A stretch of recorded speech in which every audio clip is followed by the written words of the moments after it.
Welcome back to the Paranormal State, Washington, and UFO UAP. With Makāula Nakae, a lifelong experiencer and ET contactee since 1990. Today's episode, 1950s contactee George King.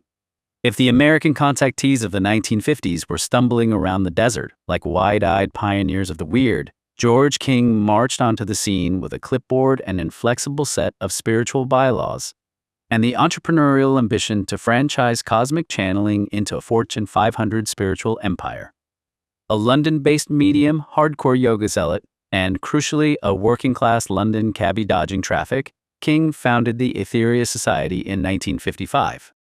He single-handedly jammed together ancient Eastern mysticism and the saucer-obsessed chaos of early ufology. While his contemporaries across the pond were getting mocked out of roadside diners for swearing they'd married a Venusian named Marla, King built an international organization that turned space contact into a rigorous, highly disciplined, and mildly terrifying spiritual boot camp.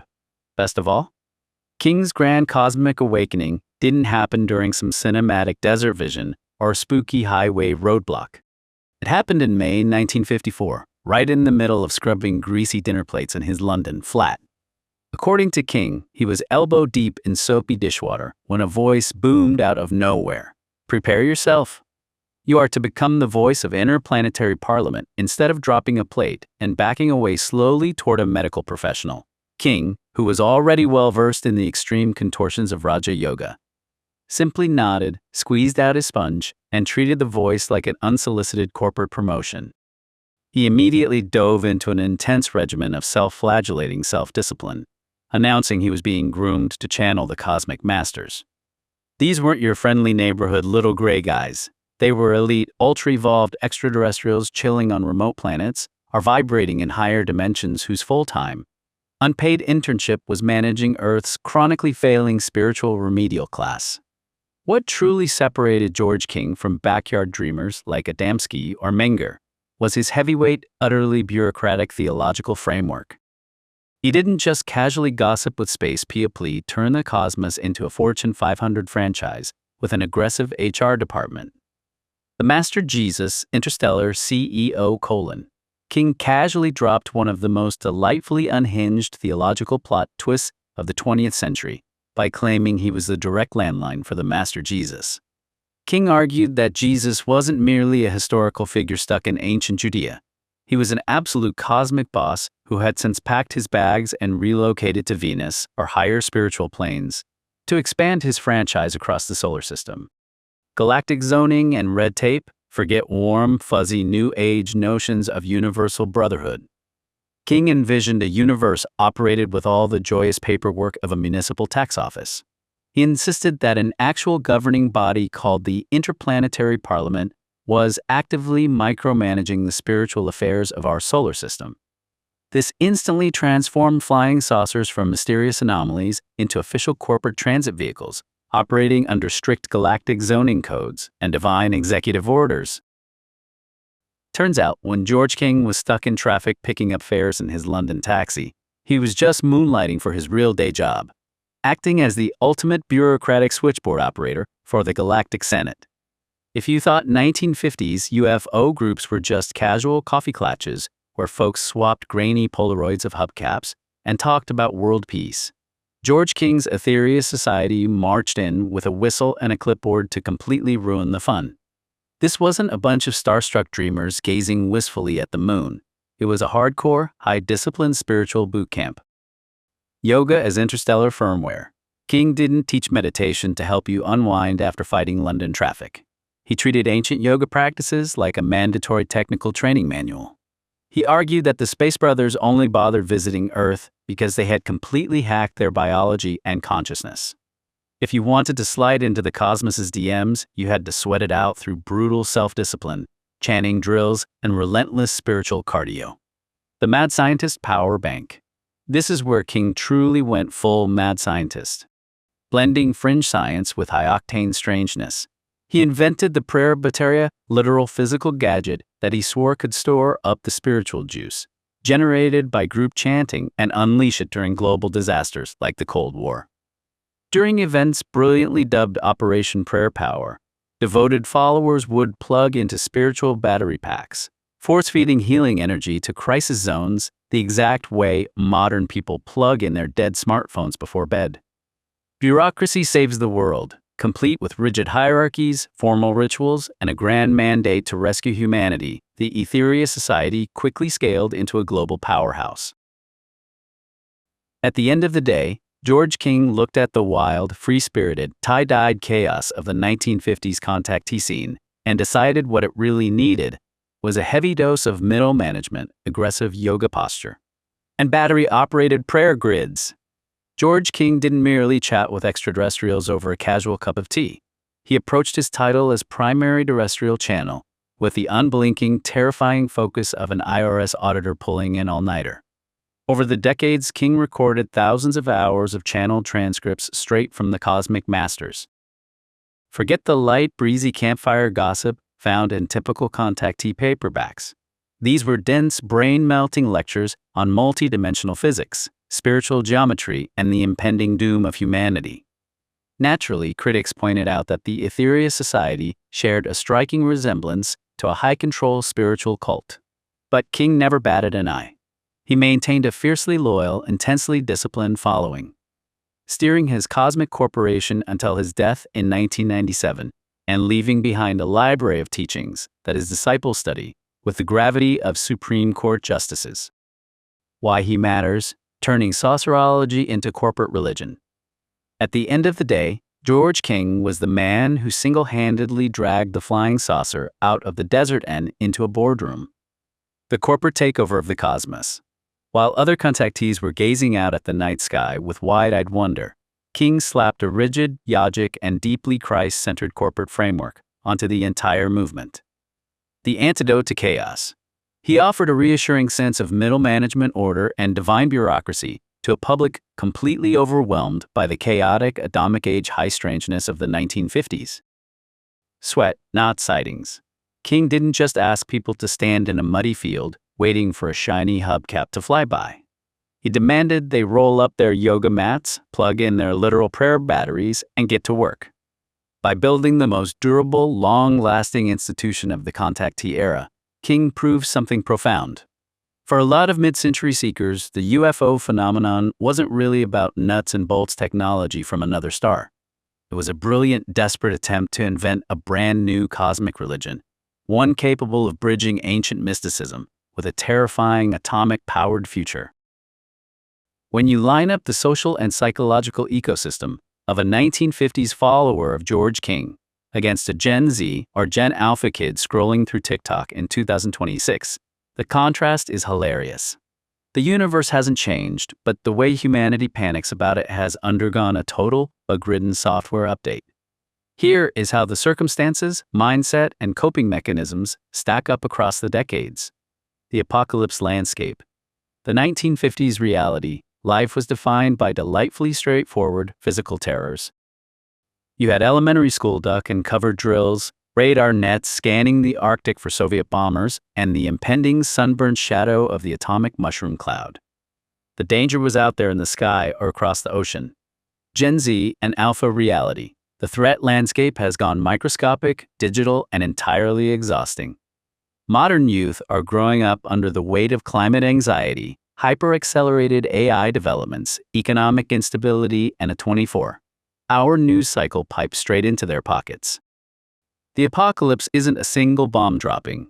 It's an endless, algorithmically fueled stream of compounding crises. The attitude toward the boss man. The 1950s reality. While people were understandably nervous, society still respected institutional authority and structure. George King leaned heavily into this, structuring the Aetherius Society like a cosmic government, complete with an interplanetary parliament and official galactic hierarchies. People trusted organizations that had rules, badges, and neatly printed manuals. Gen Z and Alpha reality. Institutional trust is hovering right around zero. Modern generations have grown up watching governments, corporations, and traditional media fumble every major crisis on live stream. If a guy in 2026 claims he's taking orders from an interstellar bureaucracy, young people won't join a disciplined society. They'll make a viral meme about him and investigate what crypto scam he's trying to run. the sweat-to-vibe ratio. The 1950s reality: to connect with the cosmos, King demanded absolute blue-collar physical discipline. Hours of Raja Yoga, brutal breathing exercises, and literal physical prayer batteries. Spirituality was treated like a mandatory shift down at the astral steel mill. Gen Z and Alpha reality: modern wellness culture is heavily customized, decentralized, and wrapped in thick layers of irony. While Gen Z loves astrology, manifestation, and mindfulness, it's usually practiced via apps, crystals bought on Amazon, or TikTok tarot readings, rather than a rigid mid-century British esoteric order. The bottom line: a 1950s seeker looked up at the cold atomic sky and wanted a strict, buttoned-up cosmic government to step in and save us from our own technological stupidity. A modern Gen Z or Alpha kid looks at the digital landscape and feels like we're already trapped in a simulation run by glitchy code, turning to decentralized wellness, dark humor, and community building just to keep from burning out. The cosmic anxiety is identical, but while the 50s generation wanted a rigid yoga master boss to fix the grid, modern youth are just trying to survive the lag. Translating George King's cosmic directives for Gen Z and Alpha. If George King's 1950s spiritual boot camp, complete with rigorous yoga discipline, channeled lectures from Venusian masters, and literal battery-operated prayer grids, were dropped onto a modern social media feed today, it would look less like a traditional church and more like an aggressively high-vibe wellness cult run by an elite London cab driver. To bridge the gap between a mid-century British medium and a modern generation raised on TikTok wellness trends, here is how you translate George King's hardcore cosmic message for the digital age. The call to action. The 1950s version: prepare yourself. You are to become the voice of Interplanetary Parliament. The modern translation: you've been tagged in a massive spiritual group chat, so drop the phone and fix your posture. Back in 1954, King heard a call to action while washing dishes and immediately leveled up his life. In the modern era, if someone claims the Interplanetary Parliament is sliding into their DMs, everyone assumes they've spent way too much time in a niche Reddit rabbit hole. But the core vibe remains identical. The universe is trying to talk to us, and we're too distracted doom scrolling to listen. The cosmic hierarchy. The 1950s version: the Master Jesus is running galactic operations from Venus, and we need to channel spiritual energy to stop Cold War entropy. The modern translation: the Ascended Masters are holding a global energy sink, and your bad vibes are lagging the server. Forget vague, passive-aggressive self-care. King's version of spirituality required absolute, monk-level discipline. He treated ancient yoga like an elite software patch for your soul. In today's language, he'd be telling everyone that micro-dosing crystals and posting aesthetic yoga pics isn't enough. You have to actually log off, put in the reps, and do the heavy energetic lifting to keep the planet from completely crashing. The tech support. The 1950s version: hook yourself up to the prayer battery and send healing radionic energy to global disaster zones. The modern translation: we're organizing a collective manifestation raid, so plug in your power banks and stop doom scrolling. King literally invented a physical prayer battery to store and channel group energy during global crises. If you update that for today, it's basically an offline, high-stakes community effort to counter collective anxiety. Instead of letting bad news fry our nervous systems on a 24-hour news cycle, King would be urging everyone to ditch the cynicism, harness collective focus, and drop some high-frequency energy back into the grid. If George King tried to launch the Aetherius Society today, he wouldn't bother with stuffy meeting halls or old-school pamphlets. He'd be running an aggressively moderated, high-stakes Discord server, where mindfulness is mandatory, whining about the algorithm gets you instantly banned, and the weekly group project involves synchronized astral meditation to keep world leaders from starting World War III. His ultimate message to a chronically online, notification-addicted generation would be gloriously blunt. Stop treating the collapse of global civilization like a reality TV show you watch while eating cereal. Put down the phone, stretch your hamstrings, and wake up to the fact that if you want a better reality, you actually have to log off and pay your spiritual sweat equity. If you compare George King's British brand of cosmic enlightenment with the homegrown American contactees of the 1950s, you aren't just looking at a difference in accents. You're witnessing a total cultural collision between stiff upper lip bureaucracy and wide-eyed desert showmanship. Here is how a British cosmic visionary, like George King, stacked up against his American counterparts. The uniform and the vibe. The American contactees cruising around the Mojave Desert in casual slacks, looking like they just stepped out of a roadside diner, casually chatting with friendly Venusians named Orion or Marla over a slice of pie. Very informal, very folksy. George King, operating with the stern, immaculate decorum of a British civil servant, who happened to be chatting with the Interplanetary Parliament. He didn't hang out in diners. He stood at a podium with a clipboard, channeling cosmic law with the rigid precision of a man who took his tea and his astral duties very seriously. The Americans usually preached a breezy, New Age gospel of universal love, peace, and simple brotherhood, very relaxed, very Californian. George King brought the full weight of a British parliamentary system to the galaxy. He looked at the infinite universe and said, what this needs is a strict organizational chart, an interplanetary board of directors, and some heavy-duty spiritual bylaws. The Americans often waited passively for a shiny flying saucer to land in a dry riverbed so they could take a few blurry photos. George King demanded hardcore, blue-collar spiritual labor.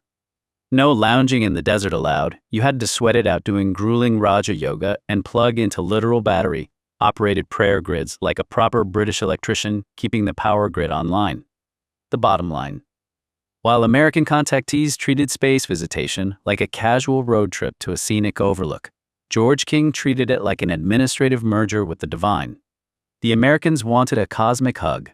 George King gave the universe a stiff British audit. If you compare how the modern UK and the US approach the UFO UAP phenomenon today, you get a hilarious cultural study in contrast. It's the difference between a high-octane Hollywood blockbuster and a very polite, slightly embarrassed documentary on the BBC. Here is how the two nations view the skies and how they look at America's ongoing, drama-filled disclosure movement. The American approach, full-throttle sci-fi thriller.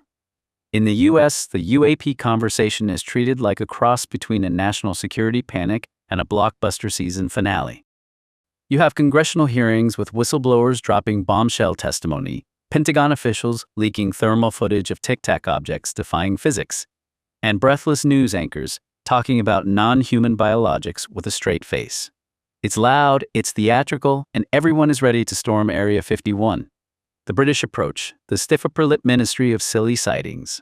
Meanwhile, back across the pond, the UK treats UAPs with the detached amusement of someone watching a mildly annoying pigeon on the windowsill.